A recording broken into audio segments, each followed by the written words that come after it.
दो घड़ों की कहानी। नदी किनारे एक छोटा सा गांव बसा हुआ था। नदी गांव के लोगों के लिए पानी का प्रमुख स्रोत थी, लेकिन जब बरसात के मौसम आया और गांव में कई दिनों तक घनघोर बारिश हुई तो नदी में बाढ़ गई। बाढ़ का पानी पूरे गांव में भर गया। मकान पानी में डूब गए, लोगों को सुरक्षित स्थानों पर भागना पड़ा।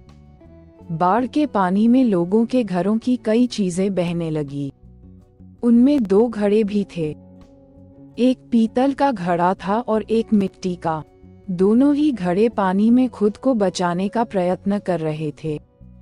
पीतल के कठोर और मजबूत घड़े ने जब मिट्टी के कमजोर घड़े को संघर्ष करते देखा तो सोचने लगा कि मिट्टी का ये कमजोर घड़ा आखिर कब तक खुद को डूबने से बचा पाएगा।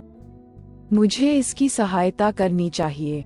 उसने मिट्टी के घड़े से कहा, मित्र सुनो, तुम मिट्टी के बने हुए हो और बहुत कमजोर हो।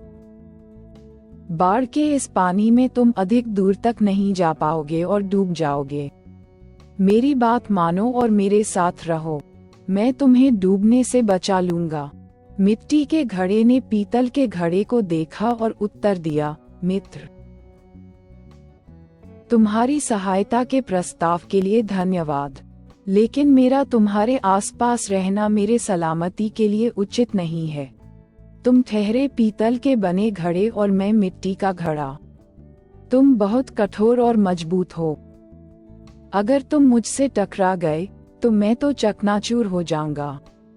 इसलिए तुमसे दूर रहने में ही मेरी भलाई है। मैं स्वयं ही खुद को बचाने का प्रयास करता हूँ।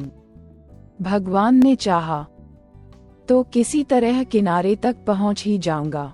इतना कहने के बाद मिट्टी का घड़ा दूसरी दिशा में बहने का प्रयत्न करने लगा और धीरे धीरे पानी के बहाव के साथ नदी किनारे पहुंच गया।